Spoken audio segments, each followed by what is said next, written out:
Thank you, Madam Chair. Colleagues, on October 3rd, the Senate Judiciary Committee, on which I serve as Vice Chair with Senator Hannah Beth Jackson, held a hearing titled Combating Hate While Protecting the Constitution.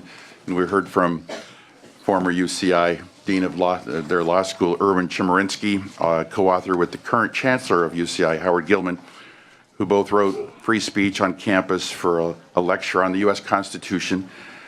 But listening to Andrew Greenwood, the Berkeley police chief, had a big impression on me. College campuses are interesting. Private colleges can prohibit assemblies by outside organizations, but public campuses cannot. Consequently, California's college campuses have to respect assemblies, but having the Berkeley PD assemble a force, a massive force, to deal with protesters who last year injured people, destroyed property, and came with the intention to do so is unexplainable. Ben Shapiro spoke as a witness at the conclusion of the hearing and addressed the concern of restricting constitutional rights through a heckler's veto.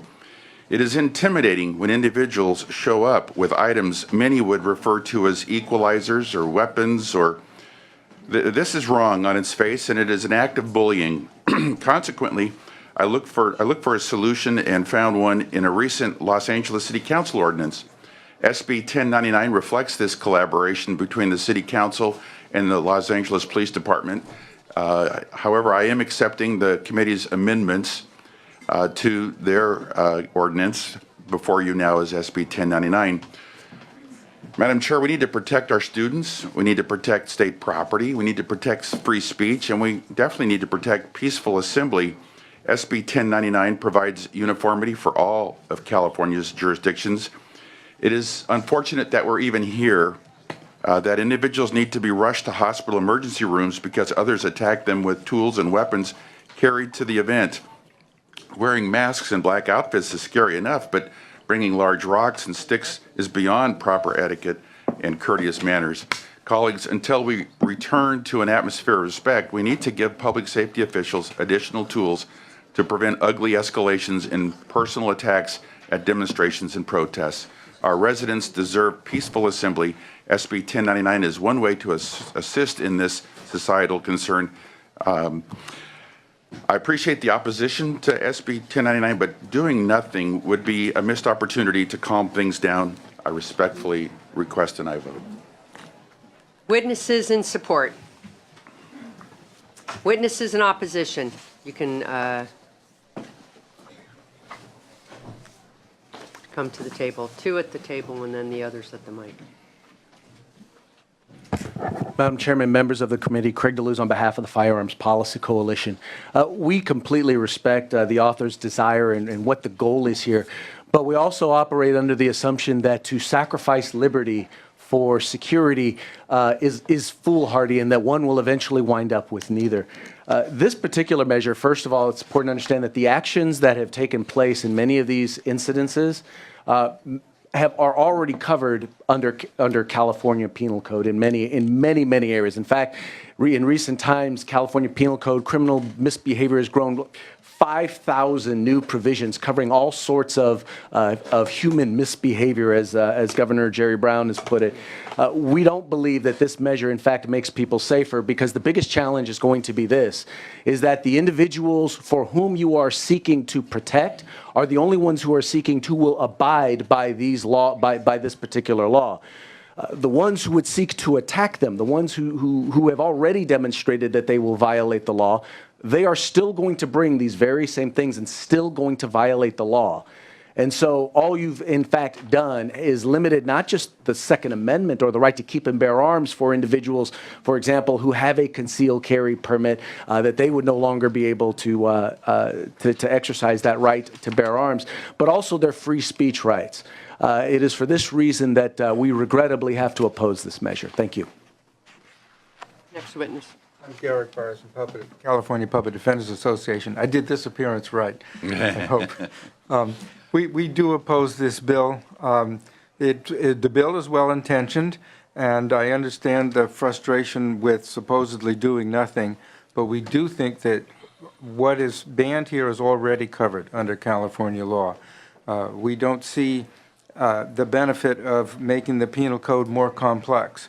We understand that the section says it doesn't apply if the person doesn't leave if there's a warning. But this is an invitation to tell people to leave just because, gee, they might have something that looks like it's prohibited and suddenly there's, gee, you got to leave, you got to leave.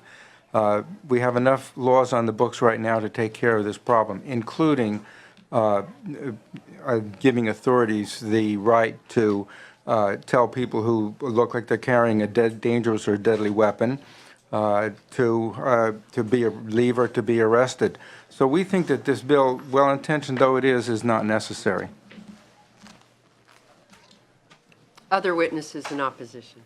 Madam Chair and members, Kevin Baker for the American Civil Liberties Union. Also respectfully in opposition. The bill criminalizes acts done for expressive purposes that are not done for non-expressive purposes. You can carry these same items, including items as innocent as a soda bottle, into a protest and be criminalized under the statute, and therefore we're opposed. Thank you. Any other witnesses in opposition? All right, committee, Senator Anderson? Well, I'd just like the Senator to address the issue of between the concealed permit and the First Amendment. And then I'm happy to move the bill. Thank you. Senator Stone? Senator Morlock, proceed. Thank you, Madam Chair. Thank you, Senator Anderson. I'm not opposed to CCWs. Senator, I have, we've reached out to the Firearms Policy Coalition, tried to work with them. They offered no amendments. So this is a case where someone's showing up to a peaceful assembly with a 2x4 to hold up a paper sign with an intention to do something. And all we're saying is, if you're approached, set it aside, go back and get it when you're done. Don't enter into the premises or into the arena ready to start swinging something that is inappropriate. So it's I think a proper safety tool. If we can make some appropriate amendments, I'm happy to do that. I guess I should be honored that I've got the ACLU and the Firearms Policy Coalition united on an issue. But happy to work with whomever, whatever. I just want my citizens to be protected when they go to an event.